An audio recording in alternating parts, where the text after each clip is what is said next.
When I started doing Q&As, it was back on, I think Clerks, when we first took Clerks out on the circuit, on the film festival circuit.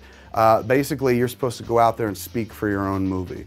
So essentially, I would get there, they'd show the movie, and then they'd push you out there, and you have to stand for it. You have to sit there and answer questions or answer for it. And I would do that, me and Scott Mosier, my producer, after every flick. And I don't know, I just got better at answering questions than I got at making movies as the years went on. And people would go to the Q&As and the movies and stuff, and they'd be like, the movie's okay, but that Q&A was really funny. So I worked on that probably a lot harder than I should have. I probably should have worked on my filmmaking craft more.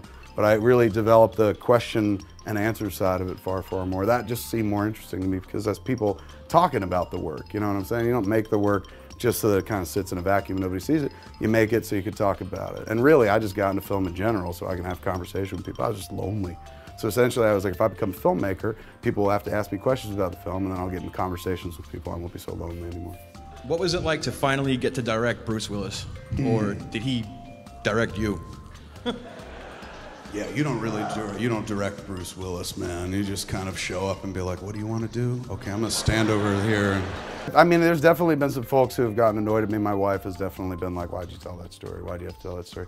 That was early in our marriage, and I think she got early on like, okay, I just don't want to let anything happen with him that I don't want, that I can't expect to be public, because he's gonna talk about it. And it's, you know, it's my life too, and it's like I kind of talk about my life. She's a big part of my life. But every once in a while, you hit a wall where she's just like, I can't believe you fucking told people that you had an open sore on your cock when we had sex the first time. I was like, it's a romantic story about love and children and shit. It just happens to have a really gross error of misconduct, sexual misconduct, at the heart of it. But you know, sometimes you tell a story like that. All those stories, they can't all be like, and then they died. You know, sometimes like, look, they had unprotected sex with an open wound and it all worked out.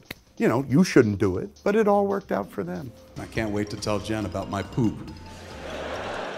I'm like an infant. I've told many Affleck stories, and every once in a while Affleck's like, dude, I pray, shut your mouth. Anytime you mention my name, they write an article about it and shit like that. I was like, I will never mention your name again. That's the 6th time I broke that promise today. Hey, I hate Ben Affleck.